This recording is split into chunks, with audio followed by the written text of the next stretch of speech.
Bom, pessoal, a gente vai utilizar aqui alguns livros de anatomia para estar realizando um estudo dessa parte do esqueleto, tá bom? Então aqui no crânio a gente consegue observar diferentes cores nessa imagem, mostrando diferentes ossos que a gente tem na Constituição, né? Aqui o osso frontal, aqui a gente tem uma porção que é o osso nasal, né? Grande parte da estrutura do nariz, da morfologia, é formada por tecido cartilaginoso.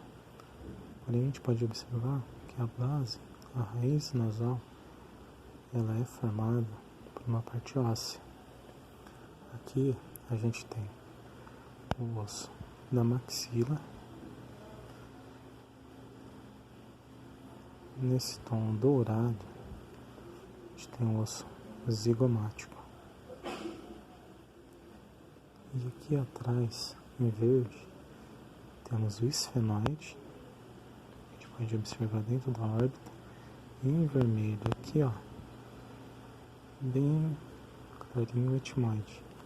O etimoide ele se evidencia um pouco mais nessa imagem lateral aqui, ó. E esses ossos, a gente tem a formação dos seios, tanto o seio frontal quanto o seio esfenoidal, o seio etimoidal e o seio frontal. Por que servem esses seios? Eles vão servir como se fosse um sistema de airbag para o nosso crânio. Então aqui dentro temos o encéfalo, né? Está protegido aqui. Dependendo do choque que a gente se submeter, dependendo da magnitude da energia dos vetores que venham influenciar sobre esse trauma, a gente pode ter simplesmente um traumatismo craniano e não crânioencefálico. Porque como esses ossos eles apresentam uma cavidade aérea, eles têm ar, rompe-se a camada mais externa dele, preservando a camada interna e, consequentemente, preservando a integridade do encéfalo. Lógico, dependendo do vetor que é aplicado sobre o osso durante o trauma e também a magnitude dessa intensidade e direção, podemos sim ter um traumatismo crânioencefálico. Ok? Aqui, o que é interessante a gente observar? Nessa vista lateral a gente vê o osso temporal, parte dele com arco zigomático, acidente ósseo muito importante, o osso occipital e o osso parietal. E aqui temos algumas articulações que são do tipo fibrosa. A gente tem a sutura coronal, a sutura lambidoide e a sutura escamosa. Essa sutura escamosa, o nome vem justamente porque o osso temporal, junto com o parietal, ele tem o aspecto de uma escama de peixe.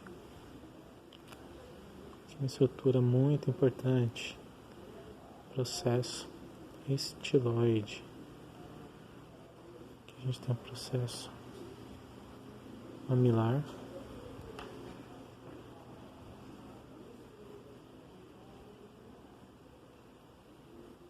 a gente pode observar que a integridade do crânio, né?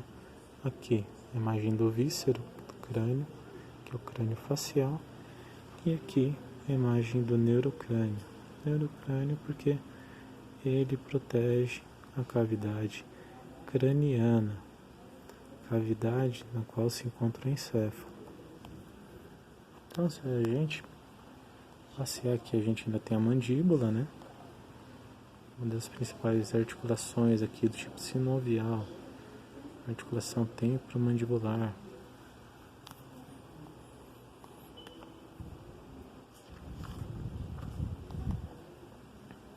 Aqui a gente tem uma imagem superior do crânio com as as respectivas suturas, né? Sutura sagital, sutura coronal. Aqui, uma vista posterior, protuberância occipital externa. Esses processos são todos importantes porque eles servem como ponto de referência para que a gente possa estar se localizando, seja para aplicação de um procedimento invasivo, como por exemplo o caso de uma injeção de infiltração, seja para determinar a localização de um ponto de acupuntura, ou seja para fazer a medida de determinada região, qualquer medida antropométrica. Então, nós temos esses pontos, que são chamados de acidentes ósseos, como sendo pontos chaves que servem de guia para nos orientar.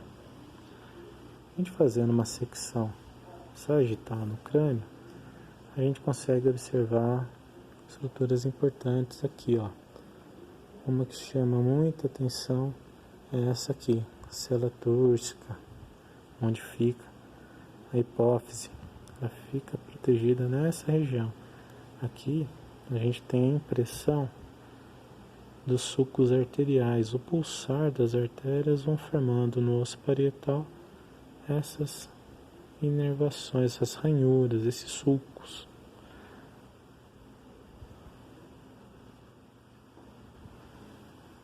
A gente olhar a calota craniana, na vista inferior dela, a gente consegue perceber a impressão das artérias, dos sulcos arteriais, formados por conta do fluxo sanguíneo que corre ao longo do crânio e acaba imprimindo o pulsar das artérias nessas estruturas. Que a gente pode observar aqui, na vista superior, sem a calota craniana, a célula túrcica, local onde fica a glândula hipófise. Aqui, forame magno, por onde vai começar a medula espinhal descendo ao longo da coluna. Toda essa região aqui vai receber a base do encéfalo. Então aqui a gente tem asa menor, asa maior do osso esfenoide, o etimoide está aqui.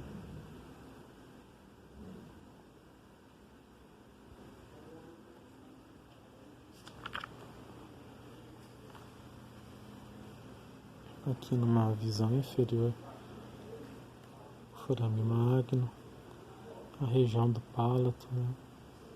Palato duro, o arco do zigomático com o temporal.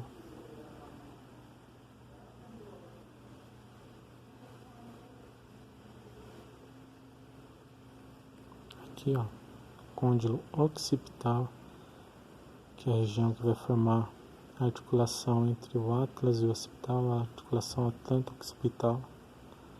Nessa região a gente tem cartilagem, é uma região onde se forma uma articulação do tipo sinovial.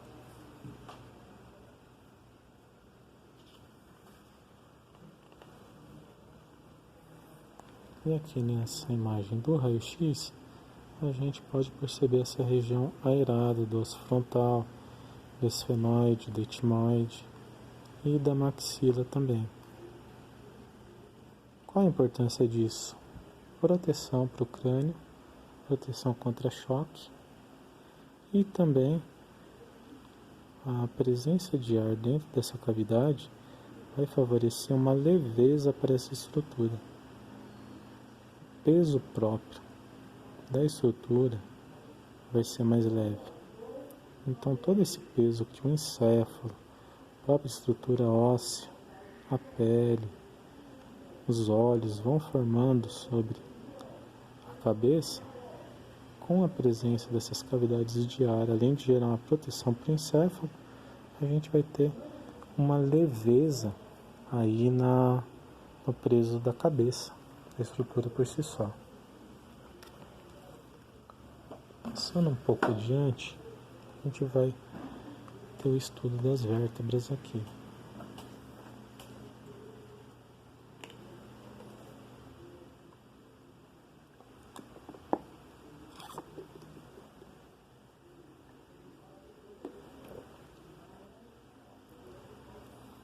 Essas são as vértebras cervicais. O que nos chama muita atenção aqui nas vértebras cervicais?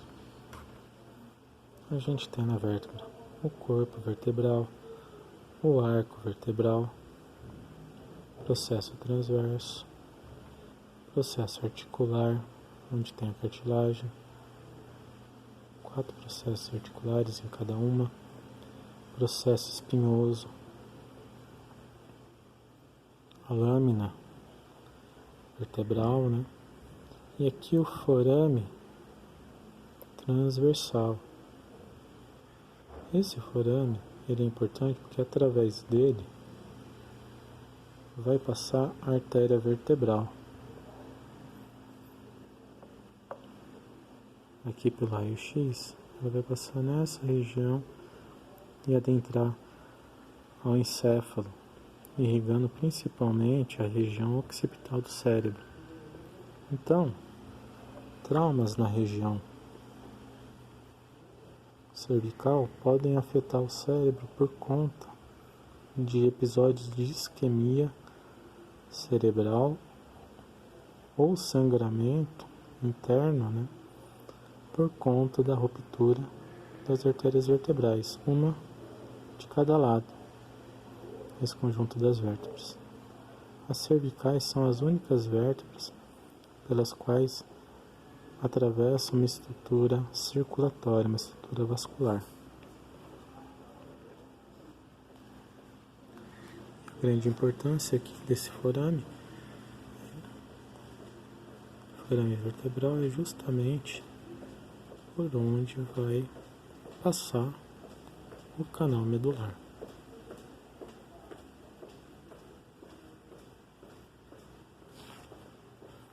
E cada vértebra vai ter uma determinada característica.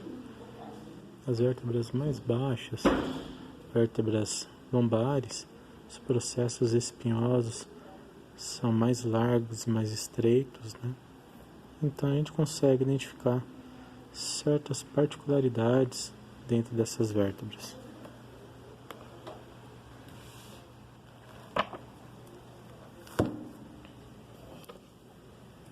Sendo um pouco mais no corpo humano, nós vamos chegar aqui, ó, nessa região. Essa região é o denominado de cíngulo do membro superior. Cíngulo ou cintura, formado pela escápula posteriormente e pela clavícula anteriormente. Então esse conjunto escápula-clavícula é denominada de cíngulo. Algumas particularidades que nós temos nesses ossos, né? Temos as faces articulares na clavícula.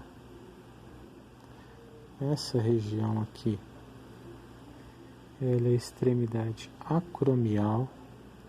Essa é a extremidade external. Olhando aqui para a escápula, a antiga omoplata, a gente tem um ângulo superior, um ângulo inferior. A gente tem a cavidade glenoidal, onde se articula o húmero.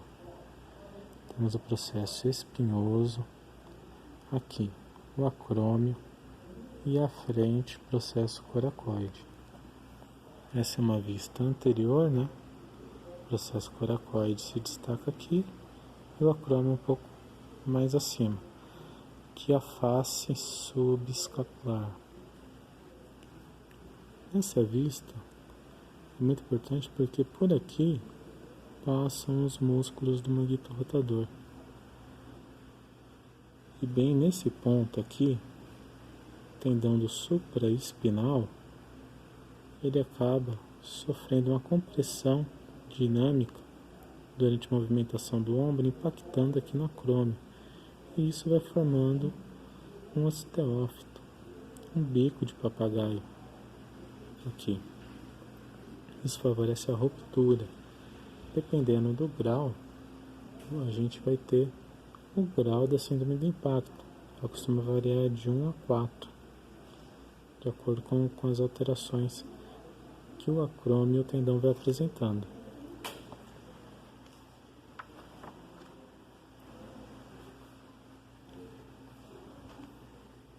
O esqueleto composto pela estrutura da cabeça e do tronco, ele é chamado de esqueleto axial, junto com a caixa torácica, as vértebras, né? E os apêndices compreendem os membros superiores e os membros inferiores, respectivamente. Aqui no externo, a gente consegue observar que nós temos costelas que se ligam a ele, sendo as verdadeiras, aquela costela cujo a porção da cartilagem ela liga uma única costela. As costelas denominadas falsas são essas que o processo cartilaginoso se unem entre uma ou mais costelas para formar a raiz da inserção costal junto ao externo.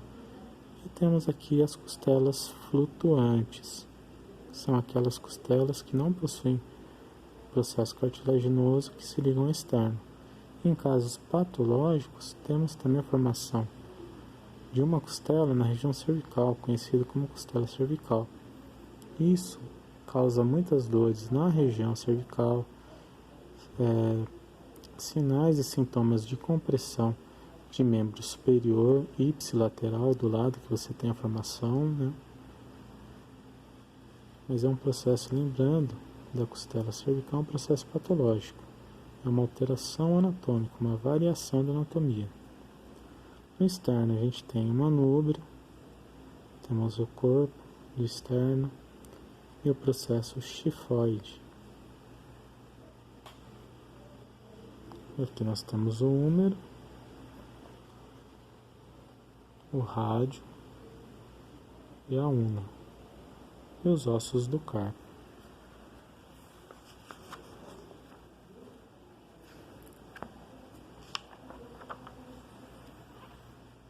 Observando os acidentes ósseos do húmero aqui, a gente tem a cabeça com a face articular. A gente tem o colo anatômico do húmero logo abaixo da cabeça, colo cirúrgico abaixo do tubérculo menor e do tubérculo maior. Aqui onde é seccionado para a colocação de uma prótese. Essa região proximal e essa região distal é denominada genericamente de epífise. E aqui, essa porção média, de diáfise. E a porção intermediária, quando a gente está no processo de crescimento, é denominada de metáfise.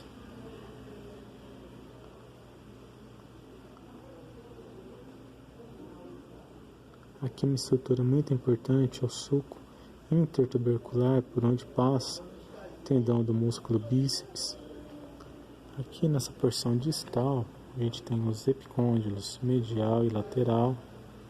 A gente tem a tróclea do húmero e o capítulo. A tróclea, essa estrutura mais medial, e o capítulo, estrutura lateral. Posteriormente temos a fossa olecraniana, onde o olecrânio vai se articular para formar o cotovelo. Vale lembrar, por esse raio-x aqui, as características ósseas. Temos ossos porosos, porção porosa, aquela porção onde tem a medula vermelha para a formação do osso, né?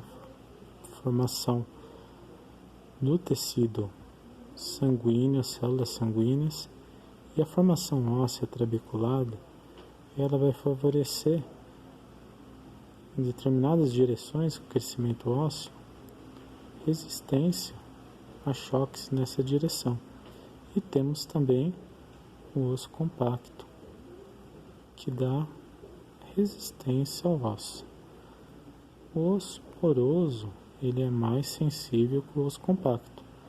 Porém, se a gente observar o sentido do crescimento das trabéculas, a gente pode chegar à conclusão que são sentidos de vetores de força. Isso garante a integridade estrutural do osso.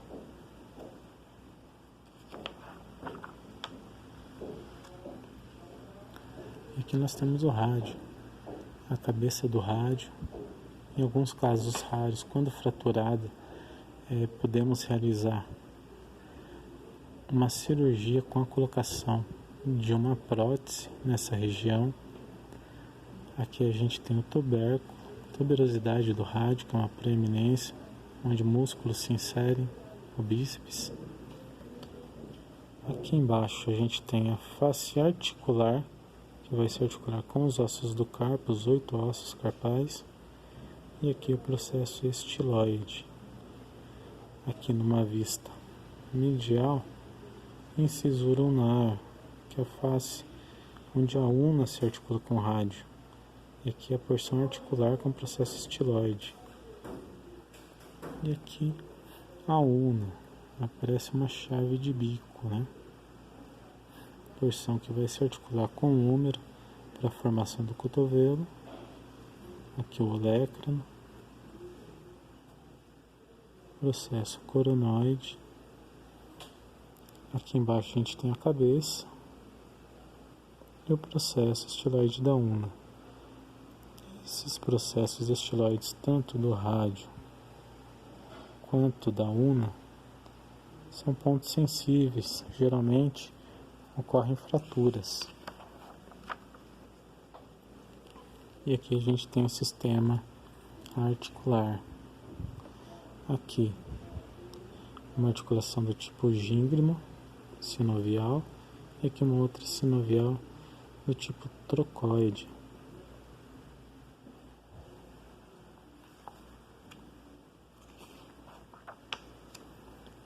E aqui chegamos aos ossos do carpo, metacarpo e as falanges.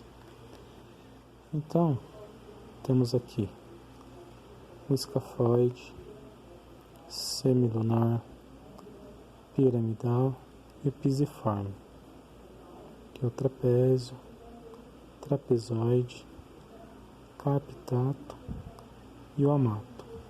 Esses ossos articulam-se entre si, se posicionando dessa maneira. Aqui temos os ossos metacarpais. Temos essa pequena formação óssea aqui, que é uma calcificação tendínea, uma calcificação sinovial, que é o osso sesamoide. E aqui temos as falanges. Temos a cabeça, o corpo e a base das falanges. Uma vista em raio-x.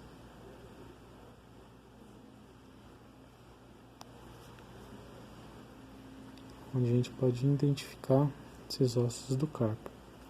Aqui é muito importante a gente conhecer, a gente tem uma articulação tipo fibrosa, uma sindesmose radio-ulnar distal. Dependendo do trauma, além de você ter fraturas nessa região, você tem uma fissura nessa porção fibrosa, precisando de uma fixação, geralmente com um parafuso de compressão atravessando uma superfície ligando a outra, nesse sentido aqui. Descendo para o membro inferior, no final do tronco, a gente encontra a pelve, também denominada de símbolo do membro inferior. Temos aqui o osso ilho, o isquio, o pubis, o osso sacro e o cóccix. Sacro composto de 5 vértebras fundidas e o cóccix de 4 vértebras fundidas.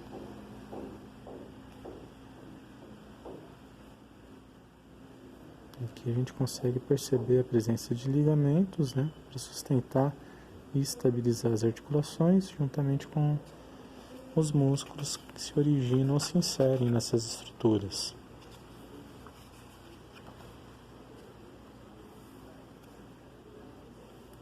Aqui, né, temos um esquema das articulações sinoviais, articulação coxofemoral, sínfise púbica, as articulações sacroiliacas,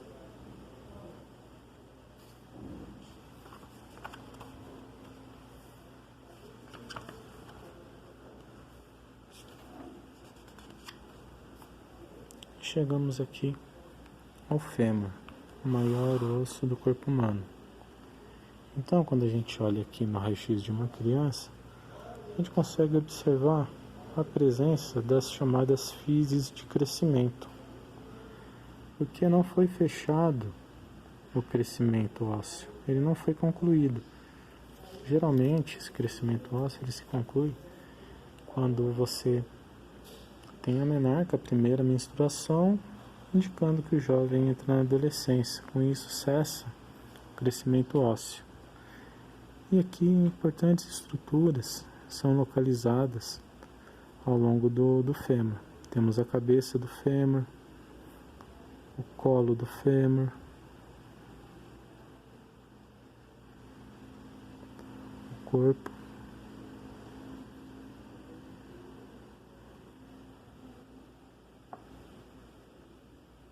aqui o trocânter maior, o trocânter menor, temos epicôndilo também, lateral, epicôndilo medial, a face patelar, onde recebe a patela, onde se articula. Numa vista posterior aqui, trocânter maior e trocânter menor, as linhas ásperas, os côndilos e a fossa intercondilar.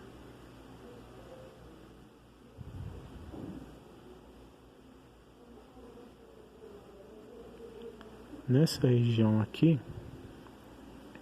a gente encontra o colo cirúrgico, onde é realizada a osteotomia para a fixação do componente metálico articular, numa artroplastia de quadril muito frequente. Aqui, ó, a gente consegue observar a formação do trabeculado do osso poroso. Então, ele se forma no sentido de vetores de força para favorecer a resistência. Lembrando que aqui é rico em medula vermelha, que faz a formação hematopoética, a formação do sangue. E aqui o osso compacto, o osso cortical.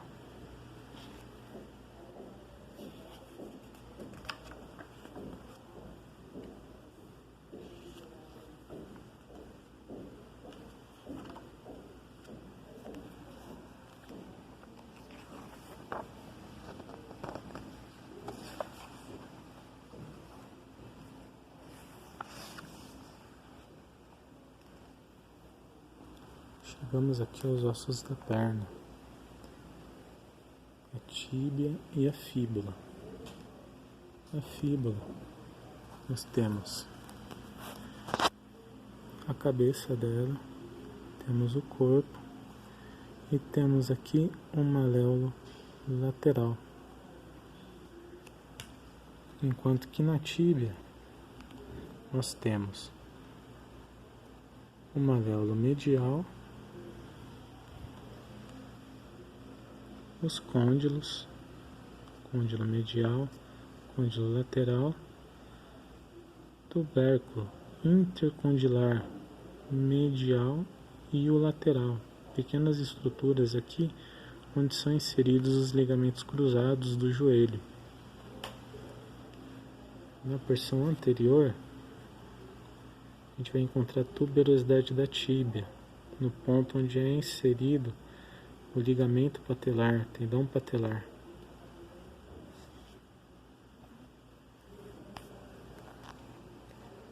Aqui a gente consegue observar aquele tipo de articulação fibrosa, sindesmose. Aqui é a tíbio fibular distal. Pode ocorrer durante uma fratura, um entorse, uma ruptura desse tecido fibroso, e é necessário também, assim como no antebraço, a fixação metálica por meio de parafuso de compressão para ligar essa estrutura e voltar à funcionalidade. Porque uma vez você tem a ruptura, este conjunto aqui de ossos da perna, eles vão sofrer uma instabilidade, porque essa articulação ela vem de proximal para distal. A ruptura costuma ser distal, então você tem uma grande instabilidade na região do tornozelo. Olha que interessante aqui, ó, a patela. Aqui a visão anterior, ela foi rebatida para a gente ver face articular patelar e a face articular femoral. A patela é um osso sesamoide que sofre uma calcificação na altura do tendão do quadríceps, e mais embaixo aqui a gente vai ter a porção do ligamento patelar, que é utilizado para enxertos e reparos ligamentares.